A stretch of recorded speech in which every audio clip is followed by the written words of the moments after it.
Dakar, une bande de terre triangulaire qui s'échappe du continent et s'enfonce dans l'océan Atlantique. Une portion de terre qui fait 550 km², l'équivalent de 0,3% du territoire du Sénégal, mais qui concentre 3 600 000 habitants, c'est-à-dire 23% de la population du pays. La presqu'île détient de la même manière l'écrasante majorité des industries du Sénégal et de l'activité économique. Le dynamisme de Dakar se traduit par ce flux important de voitures dans ses différentes artères, car Dakar concentre aussi la majorité des véhicules circulant au Sénégal. Sur un parc de 566 000 véhicules, les 375 000 ont été immatriculés à Dakar. En plus simple, 2 voitures sur 3 au Sénégal sont censées rouler dans la petite presqu'île. La concentration est impressionnante, 681 véhicules par km² à Dakar et seulement 1,01 par km² dans le reste du pays. C'est ainsi, en toute logique, que les bouchons, les embouteillages soient ostensibles dans les routes dakaroises, pendant les heures de pointe notamment. Dans certaines artères, on se croirait dans des mégalopoles chinoises ou japonaises, tellement ça n'avance pas. Mais les embouteillages sont observables dans presque toutes les grandes villes du monde, entraînant de lourdes conséquences dans l'économie avec un excédent de dépenses en carburant et surtout de temps perdu par les différents usagers. En 2011, le coût des embouteillages est estimé à 6,5 milliards d'euros à Londres, soit un peu plus du budget du Sénégal de 2018. À Paris, le chiffre augmente à 9 milliards d'euros et il explose à Los Angeles avec 17 milliards d'euros. Au Sénégal, il est difficile d'évaluer les conséquences des embouteillages sur l'économie car il n'existe pas encore d'études publiques sur la question. Cependant, la voie de dégagement nord, la fameuse VDN qui permet de rallier la banlieue dakaroise au centre-ville, va nous servir de témoin pour évaluer quelques dommages économiques. La VDN fait 6 km et en moyenne sans embouteillage, une voiture la traverse en 8 minutes. Mais pendant les heures de pointe en semaine, on y passe bien plus de temps. Le matin, aux alentours de 8 heures, les voitures qui quittent la banlieue pour le centre-ville, ils passent de 30 à 40 minutes. Le soir, c'est le sens inverse. C'est le moment de quitter son lieu de travail pour rentrer à la maison de 17 heures. À 20 heures, les voitures peuvent y passer jusqu'à 40 minutes et même, parfois plus. Les automobilistes qui l'empruntent ainsi pendant les heures de pointe peuvent y perdre jusqu'à 1h20 par jour. Cela fait 26 heures le mois et ainsi 12 journées entières par année. En termes d'apport individuel au PIB du Sénégal, c'est un manque à gagner de 16 900 francs CFA par personne qui emprunte la VDN pendant les heures de pointe. Il s'y ajoute des dépenses supplémentaires en carburant pour les automobilistes.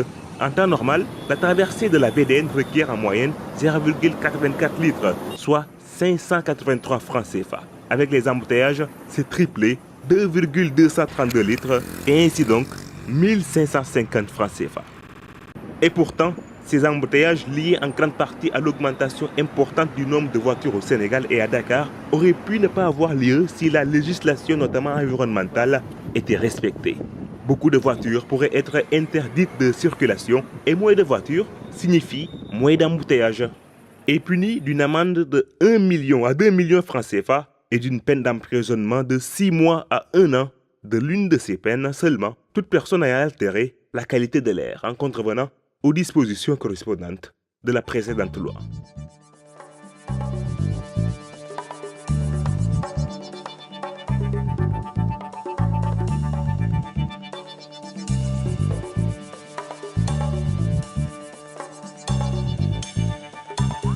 Garab bi moom noonu la jamonoy maam la daal lu yàgg la. Pour yow war nañ ko ne di daw ba léegi. dañuy continuer sax garab dañuy continuer. Ba ñaata ah moom daal day continuer moom xaw nag ba ñaata mais day continuer rek. màggat na de waaye am na yu bees yu ñëwaat de gars yaa ngi defaraat oto yi de màggat na de waaye nag boo xool da ngay gis car rapide boo xam ne day am état gis Ndiaga Ndiaye bu am état des fois ab Tata romb la da nga naan lii sax Ndiaga Ndiaye ko mujj a waaj loolu am na. mais bu oto yi beesoon saxaar yi du génn. ku gëj a wiide sa oto moom dina saxaar oto boo ko dawalee lu mat weer vidéo ko huile bi day dee moo waral muy saxaar.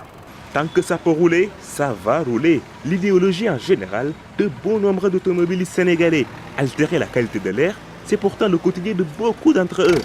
Dakar frôle parfois le pic de pollution. Sur une échelle de 4 couleurs selon le centre de gestion de la qualité de l'air, le niveau oscille souvent entre le pire et le moins pire, le rouge et l'orange.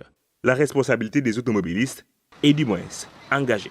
Combien sont-ils à altérer la qualité de l'air de Dakar?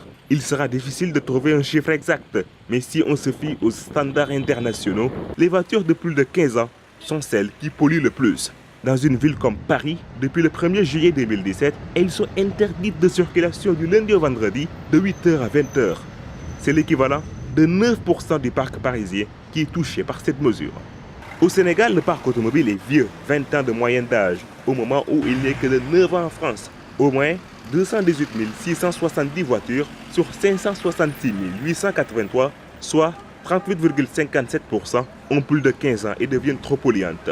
Une voiture sur 3 au moins pollue plus que les normes de pollution requises au Sénégal. En circulant, elle violerait ainsi le code de l'environnement.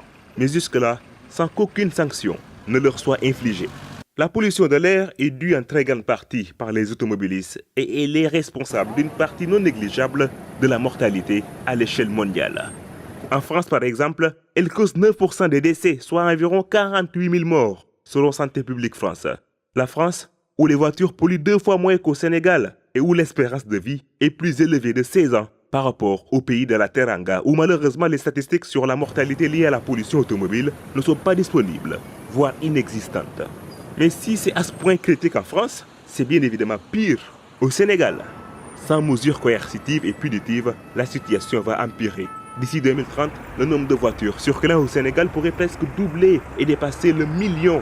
Dakar pourrait se retrouver avec plus de 600 000 voitures. Les embouteillages vont s'empirer sur la VDN et sur les autres axes principaux de la presqu'île. La pollution de l'air, elle, va monter crescendo si des mesures drastiques sur les vieilles voitures et celles polluantes ne sont pas prises. Et pourquoi ne pas rêver de voitures électriques à Dakar? Ces voitures qui ne polluent presque pas du tout? Il faudra accomplir des pas de géant tout de même, car en 2016, elles n'étaient que de 34 au total sur l'étendue du territoire, soit 0,006% du parc automobile.